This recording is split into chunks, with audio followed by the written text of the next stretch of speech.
So we're in verse 5 and 6 tonight. And look at verse 5. The king answered and said to the Chaldeans, "The thing is gone from me. If ye will not make known unto me the dream with the interpretation thereof, ye shall be cut in pieces, and your houses shall be made a dunghill. But if ye show the dream and the interpretation thereof, ye shall receive of me gifts and rewards and great honor. Therefore, show me the dream and the interpretation thereof." Now, the gist of these two messages, or these two verses, is really basic. It's either death and dishonor or life and great reward. That's basically the idea behind what Nebuchadnezzar has said here. I might point out that the ESV, as they do so often, they mistranslate the word translated dunghill here. They don't even come close to the idea. They use the word ruins. But look at what the original word means.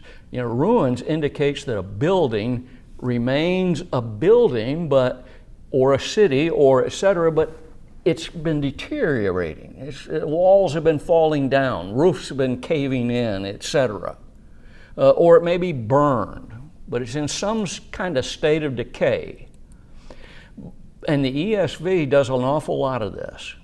I do not like the English Standard Version at all. They do an awful lot of implication instead of accurate translation. And here's a case of it. A lot of these translations try to avoid what they deem as something that's unpleasant. It's kind of like saying, well, you don't want to say adultery, so why don't we just say affair? You see what they do? They soften it up, try to soften it up where it doesn't sound quite so bad. The word dunghill comes from nav'aleh, and that Strong defines this word as to be foul, to stink, dunghill. Brown Driver and Brown translated it as a refuse heap. That would be what we would call a garbage pile. And what happens when a garbage pile sits there for a day or two? Woo! The flies start coming to it, and all that. Dunghill, and even and goes this far to say outhouse. That's giving the basic idea, the real idea of this word. Baker Carpenter said that it means a refuse heap, a dunghill. Western nations often think about how barbaric this sounds. Oh, he's gonna chop them up and turn their house into a dunghill, a place where people go to the bathroom? I wonder why they think that way. Nations like Iran and Pakistan and Iraq, Muslim nations, they'll cut a person's hand off. Oh, that's so barbaric to say he's going to rip them apart, he's going to cut them apart. Oh, wait a minute. What about these modern nations? Cutting off the right hand of a thief. Now, in our society, that doesn't mean too much. But in their society, your right hand is your clean hand, your left hand is your dirty hand. That's what you use for your hygiene. Don't use your right hand. And if you pass some food to someone with your left hand, that's an insult. Stoning a woman for adultery, or even one who is suspected of adultery. Isn't that cruel? Isn't that horrible to contemplate? And yet, most of the time, a man is not stoned when the woman is. Beating a woman in public simply because she has a little bit of skin showing, where they don't think it should be any skin showing. That could be reaching for something and the sleeve comes up just a little too far. In fact, there was an account years ago, and not too many years ago, of one of our soldier women in Saudi Arabia, and they actually have police going around to monitor too much skin going on, and they started to beat her, and she mopped the floor with them. And I thought, good enough. I probably shouldn't have thought that way, should I? I shouldn't wish ill on anybody, no matter who they are. But let's ask ourselves another question. Is America so immune from this kind of horrible mutilation when over 1 million babies are ripped apart, burned to death in their mother's womb? Pretty barbaric, isn't it? And we need to realize that. America is no different than some of these other nations, but we think we are. We think, oh, we're American. We're so much better than, we would never do the kind of things in America that Saudi Arabia does, and Iran and Iraq and blah, blah, blah. When these magicians and these astrologers and sorcerers and Chaldeans woke up, I can just imagine that morning, they thought, oh, this is going to be another day at the office. Just spend my time there and work on whatever I'm working on. Surprise, surprise. They received, I think, a real shock. Oh, the king called us. Oh, well, he wants us to advise him on something. It's going to be all right. Surprise, surprise. Look at verse 7. They answered again and said, let the king tell his servants the dream, and we will show the interpretation of it. Can you see a little bit of panic maybe, or maybe hear a little bit of fear in their second reply to the king? They knew they were phonies. They knew they couldn't do what they pretended to do. If by chance they got it right one time, does that make them really an astrologer or someone able to, or does it make the person in our country who says, who makes all these predictions and they got one right and I missed all the rest? They're phonies.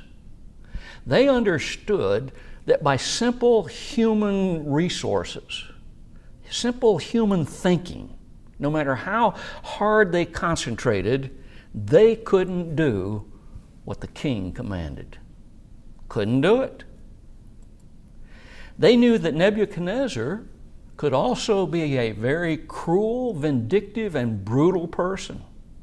He had demonstrated this many times. Historians have shown us, and people who wrote in that era, and records that were put on cuneiform tablets showing things that he did. He did some pretty brutal things. Consider a change of tone here. At first, when they approached him, they said, "O king, live forever." Polite recognition of his authority, just as you would expect. A simple greeting, honoring him.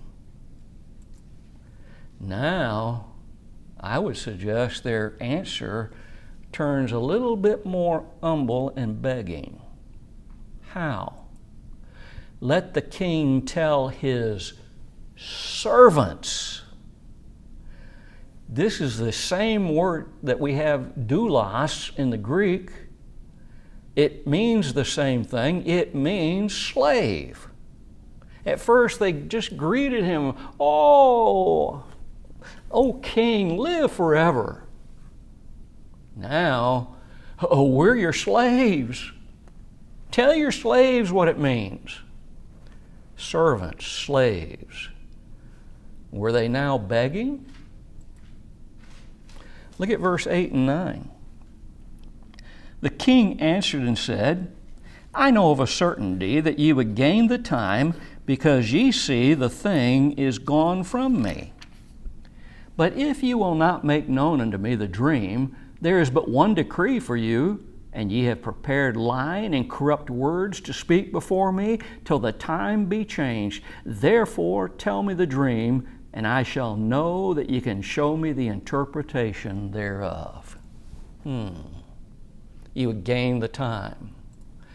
The word gain literally means to buy or to barter for something, to try and purchase some item.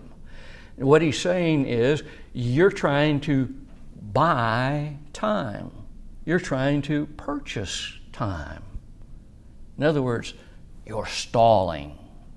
Nebuchadnezzar is accusing these wise men of stalling for time. Maybe they thought he'd forget about it after a while, maybe too many other pressing things. He'd just forget about it. Don't know. But no doubt they were stalling for time. And let me ask you this question. If you knew you were a phony and there was a death sentence hanging over your head, if you couldn't do what you said you could do, wouldn't you try and stall for time too? I would. I'd try and figure out, there's got to be some way to get out of this.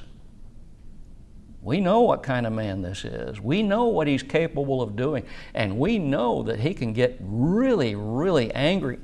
And by the way, our text is going to show us he's about to do that. He's about to lose his mind in anger. Because you see, the thing is gone from me. You're trying to buy time. Why? Because you realize I don't remember what it was. I don't remember what the dream was. Haven't we all been in that situation? The other night I had a dream. I don't know what it was. I can't remember the dream, but I know one thing. I woke up in a cold sweat. So I know it had to be something bad, even though I couldn't remember what it was. This phrase, because you see the thing is gone from me, has puzzled many and all of us really who study this particular book, because there are two possible meanings. We can't be sure whether he's saying the dream is gone from me or the edict for punishment is gone forth from me. Either one would fit. And I'm not so sure that we need to take either one of them by themselves. I personally think what he said involves both ideas. But that's my personal thinking on it. Whichever it is, one thing is really certain. If it is a dream, then he's claiming that he certainly forgot it. Or if it's an edict, he's claiming that he is certainly going to perform what he said. I believe it's both. The fact, if Nebuchadnezzar had told them the dream, they would have manufactured some kind of an explanation. That is so inclusive in the language that we see in these verses. It is so evident that he understands that that's what they have been doing since time began in his mind, his idea. He knew that they had been doing this. They're going to manufacture something. Why, they've got all these charts, all these things that they say, well, if this happens, then this is going to happen, and blah, blah, blah, blah. He knew that. He knew they worked on this all the time. Zaire gave an interesting thought. He said, these wise men might have been hoping that with a little bit of time, he would forget about it. Do you and I do that? A week from now, I'm not going to remember that dream I had the other night that caused me to wake up in a cold sweat. I'm not going to remember that. We should remind ourselves just how wise and how logical Nebuchadnezzar was. This was an extremely smart man. And we'd probably say, he was up there with Einstein and all of these other fellows. He was an extremely smart man. You saw that in chapter 1. How could he ask all of these candidates to tell or what they had learned in so many different areas and the sense of what it meant? How could he have done that? And we saw that that's exactly what he did. He had to have wide-ranging knowledge. And if they could see the future through dreams, then his wisdom showed him they ought to be able to tell me what the dream was in the first place. In fact, if you really get down to it, if people can actually tell the future, why wouldn't they warn people about what was to come before the person ever asked them? Perhaps the most important thing to see here is that God is working behind the scenes. He's working providentially to accomplish His will. I believe there are two main themes in the book of Daniel. Number one, God is in control, period. And second, to show how He works providentially. I believe that those are the two main themes in the book of Daniel. And if you want to think about a good study to show both the miraculous and providence working at the same time in an incident in the Bible, look at Joseph. Look at Joseph. It was providence causing his brothers to hate him, wasn't it? Because Daddy loved him more, because he was the son of his old age. He was the son of his favorite wife, who had never been able before that time to have a child until she had Joseph.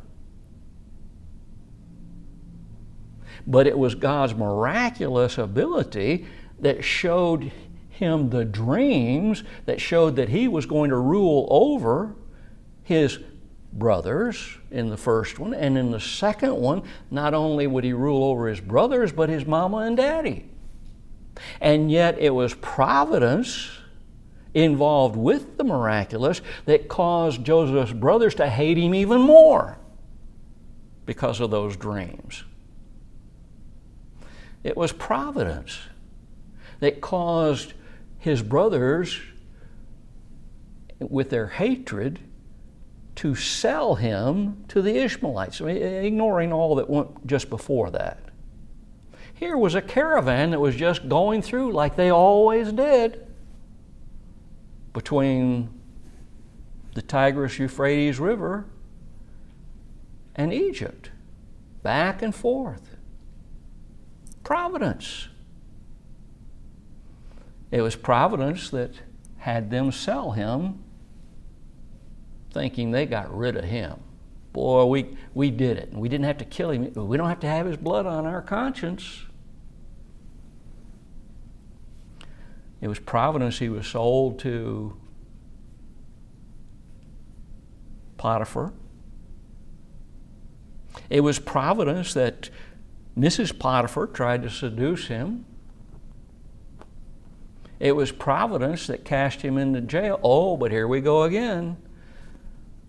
The miraculous, God sending the dreams to these two men, the baker and the butler, thank you. Baker and the butler. And it was the miraculous that caused God to tell Joseph what the dream meant. And then we see it in Pharaoh dreaming. God sent him a message, 2 dreams. He gave the meaning miraculously to Joseph. And then it was providence that the Pharaoh, in appreciation and thankfulness for warning him of about what was going to happen, to put him in the position of second in command of all of Egypt. And you can see how all of this is just working out. But you see both the providence of God and the miraculous of God working in the affairs of men, in one particular man. And God is still working behind the scenes today. There's no doubt about it. But there we have to be careful there. We know that He still works in the affairs of man today. You can look at Hebrews chapter 1 and see that His angels do something. We don't know exactly how or what or what's going on, but chapter 1 shows us that of Hebrews. But what we have to be careful about is claiming that any particular thing in our life is absolutely the providence of God. Now, I can believe that some things are the providence of God, but I don't have the right to go around saying, that was the providence of God. I just know it was. It could have been by accident. Let me give you an example in my life. I believe it was the providence of God that my friend called me up and asked me to go golfing with him. I believe it was the providence of God that a young lady was working behind the counter, taking the greens fees and cooking the hot dogs. And therefore, I met her. And we got married. And she became a Christian. I believe that was God's providence. But I have no right whatsoever to absolutely say anything in my life was the providence of God, because we don't know exactly how God's providence works. I can think it is, but I can never know absolutely in my life. Well, how can I say that, Bob? How can you say that? I mean, it worked out so well. It had to be. No. Do you remember the Apostle Paul and the book of Philemon, however you want to pronounce it? I remember that slave Onesimus. And he ran away from his master Philemon and somehow ended up in Rome, meeting the Apostle Paul. The Apostle Paul taught him. He became a Christian, and the Apostle Paul encouraged him to go back and make things right with Philemon. And Paul wrote a letter, and he said, if an apostle who was inspired could not know absolutely that something was the providence of God, who am I to sit back and say positively, this was the providence of God? Can't do it. Consider the words of an author named King. He said, if we fail to embrace this thoroughly biblical notion, talking about providence, then for all intents and purposes, we view God as dead in our own time. Think about that. If God is not still working to make sure His will gets done, isn't He in our minds, whether we want to admit it or not? Aren't we saying He's dead?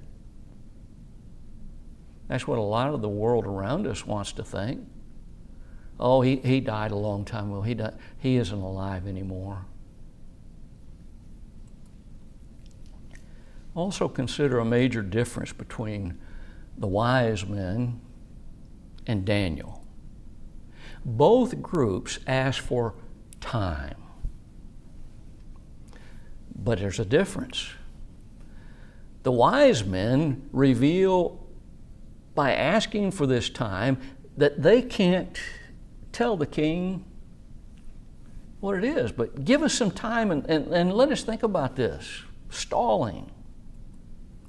Daniel said, I not only will reveal what the dream was, I'll tell you what it means.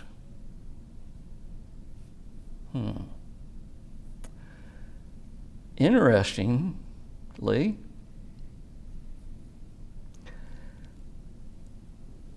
the king, Nebuchadnezzar, gets really, really angry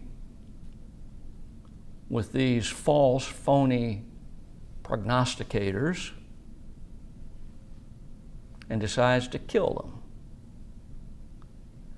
But when Daniel asks for more time, he grants it. Isn't that interesting? It is to me. Daniel's going to make known to the king what they could not reveal. But it wasn't through his own abilities. It wasn't because he was so superior in wisdom to these wise men. We know he was because the Bible tells us so. 10 times better, the king said, chapter 1. It's because God told him about the dream and told him what it meant. Look at verses 10 and 11. The Chaldeans answered before the king and said, "There is not a man upon the earth that can show the king's matter. Therefore there is no king, lord, nor ruler that asks such things at any magician or astrologer or Chaldean. It is a rare thing that the king requireth, and there is none other that can show it be before the king except the gods, whose dwellings is not with us." Notice the first thing of interest here. There's not a man upon the earth that can show the king this matter. King, what you're asking of us is impossible. Nobody's ever been able to do this. Nobody can do this. Are they chiding the king? I think so. I think that language there shows us, they're telling him, nobody can do what you ask us to do. Nobody's ever even asked somebody to do what you're asking us to do because they know it's impossible. There's no king, no lord, no ruler that's ever asked such a thing of his magicians and his astrologers and his Chaldeans. But consider the king's answer in verse 12. Third, there's an implied admission on their part. Our gods aren't real. Our gods can't tell us this. Well, if they can't tell you this, they must not be real. They must not be in communication. They must not care what human beings know or don't know. There's none other that can show it before the king except the gods. There's no other person that can do this. Only the gods could do this. And they don't dwell with human beings. They don't have, in other words, they don't have communication with human beings like we've pretended they do. They're admitting the truth now. Their implication is that their gods are not available to communicate with mankind. But Daniel is going to show that his God is real, and his God is alive, and his God communicates with man.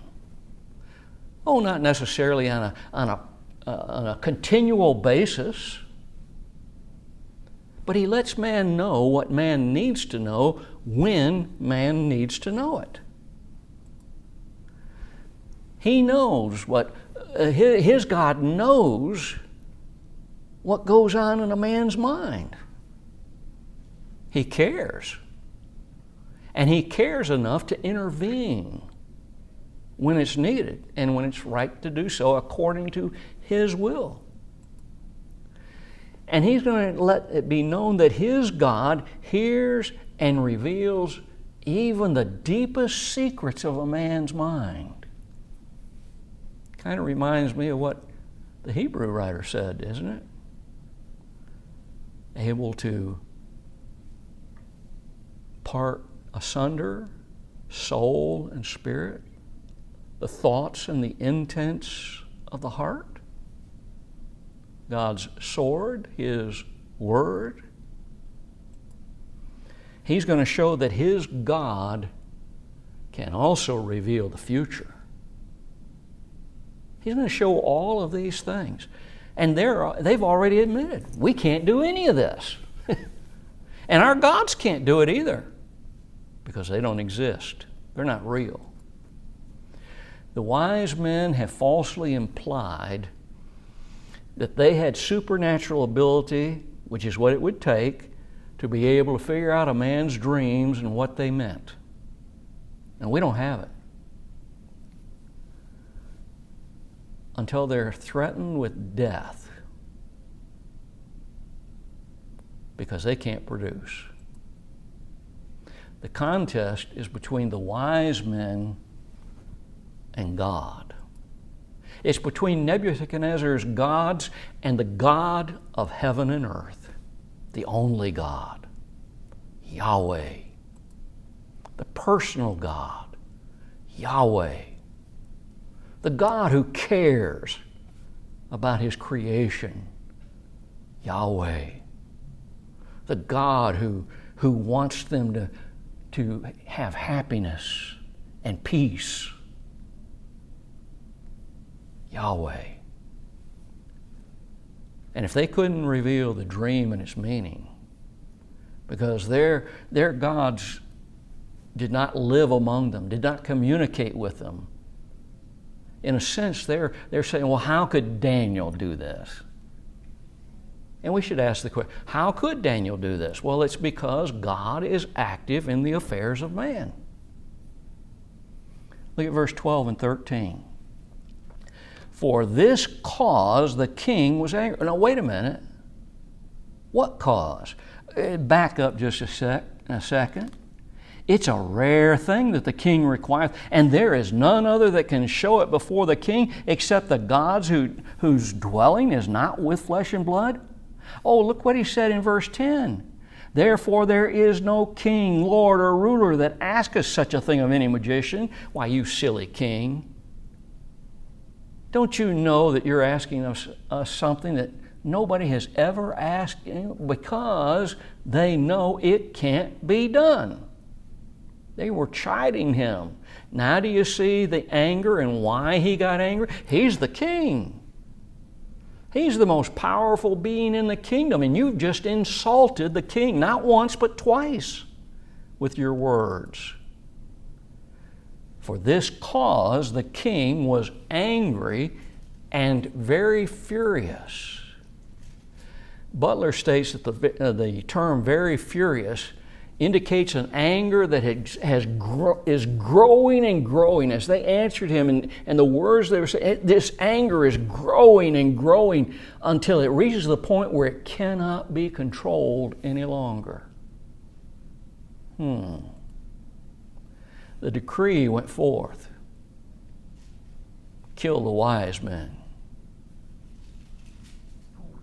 Why would he do that? Not just because of his anger, but his anger because they couldn't do what they'd been claiming to do. The New King James says they began killing the wise men. Not, as the decree is in our King James Version, but the New King James translates this, they began killing the wise men. Were some of the wise men, we asked the question, were some of the wise men then, were they executed before they got to Daniel, as soon as they found him? We don't know. Were they being killed as they were found, or were they being gathered for a mass execution? Again, we don't know the answer to that. But either one of them or both are possible. We just don't have enough information to say for sure. There's not enough clear-cut information in the original language. We don't know. Look at verse 14 through 16. Then Daniel answered with counsel and wisdom to Arioch, the captain of the king's guard, which was gone forth to slay the wise men of Babylon. He answered and said to Arioch, the king's captain, Why is the decree so hasty from the king? Then Arioch made the thing known to Daniel. Then Daniel went in and desired of the king that he would give him time and that he would show the king the interpretation. I want to suggest to you that the phrase, why is the decree so hasty from the king, is part of the reason why I believe that they had insulted the king with their answers to him, that is, the wise men, and this was all part of it. Because watch what happens here. The captain of the guard finds Daniel. Notice how Daniel responded to him with counsel and wisdom. The word counsel is interesting because it refers to acting with discernment. The original is, and prudence. He took care in how he answered. He didn't just blurt out something. He thought about it. He took care in answering. And this deals with how a person reacts to something that's going on around them. This word counsel. And it also would consider the consequences of what could happen in the way that he answered, or what could happen because of the way that he answered. The word wisdom comes from another word that means he answered with caution and judgment. And you combine the two of them together, you find a man who is careful about his words. He doesn't just answer something just to answer or to say something. He thinks about his words. He uses knowledge and wisdom to answer what's been said. In other words, Daniel measured his words. He measured them with prudence, caution, judgment, and respect. All through the book of Daniel, you're going to see Daniel and his friends always showing respect for those who were his betters, who ranked higher than they did. You're going to see it over and over. Even respect for their enemies. We're going to see that too. So Daniel wanted to know something. Why is the decree so hasty? Here's that word hasty. The original shows that it means severe. Now read it that way. Why is the decree so severe from the king? Nothing's been done to cause him to be so severe, has it? He's asking. He doesn't know what's taken place. He's going to have this revealed to him by this captain. Kyle said that this word means to be hard, sharp, to be severe. What's made the king so angry that he's resorted to this extreme measure? That he's allowed his anger just to explode and cause him to do something that is irrational. It's irrational to have all these men killed. That's what anger will do to people. It will cause them to act irrationally. I'm reminded of a basketball player that I guess you'd have to say was one of my heroes growing up. His name was Abdul Karim Jabbar. Now, a lot of basketball players, if you do something to hurt them in some way or on the basketball court, they get angry and they punch back and blah, blah, blah. But Abdul Karim Jabbar didn't do that. He kept his anger under control. And instead, what he did to pay them back was go on a scoring binge. I mean, he'd make them look foolish. Daniel is that kind of man. Nebuchadnezzar, obviously, is a man who reacts without thinking properly. So Arioch makes the thing known to Daniel. He relayed to Daniel what had taken place, apparently all of it. And look at Daniel's reaction. Daniel goes in and desired of the king that he'd give him some time. Give me some time. The phrase "went in" is interesting because in the original it means far more than just walking into somewhere. It actually refers to one thrusting himself into a situation or into a room. Isn't that interesting? Daniel went in. He didn't just walk in. There's no indication that he asked a courtier to announce him, to get permission to come in. He just went in. He thrust himself in. Now we know that you can't normally do that. Consider just a clear example. What if you tried to go to the White House and you got in the White House somehow without the Secret Service nailing you, and you just walk into the president's office? What do you think is going to happen? I guarantee you, out of the woodwork, there are going to come some people who are not going to be very nice and not very friendly, and they're going to be rough, and they're going to grab you, throw you on the ground, or throw you out, or whatever they have to do to subdue you. Why?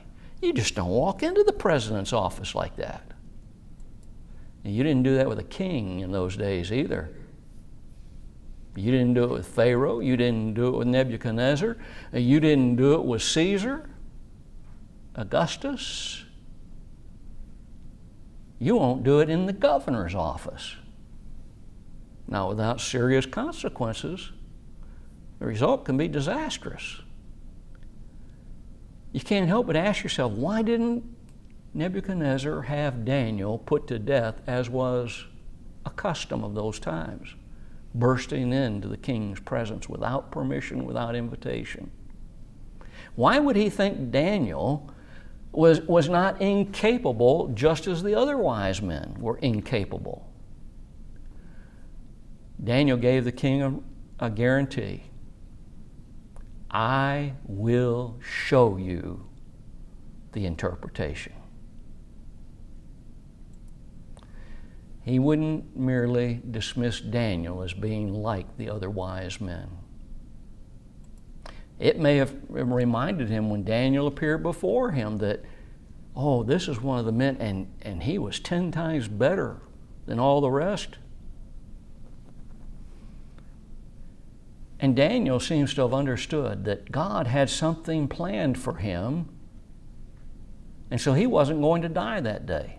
He seemed to understand God has a purpose for me, and it's this has something to do with it. I'm not going to die today. Note that Nebuchadnezzar obviously gave Daniel more time, but he refused the wise men more time.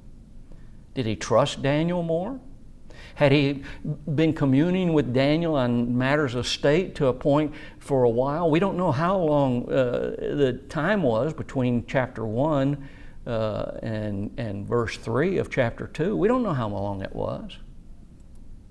Did he recall Daniel's abilities, again, in the beginning and when he tested him, or when he'd been talking with him in the past? We don't know.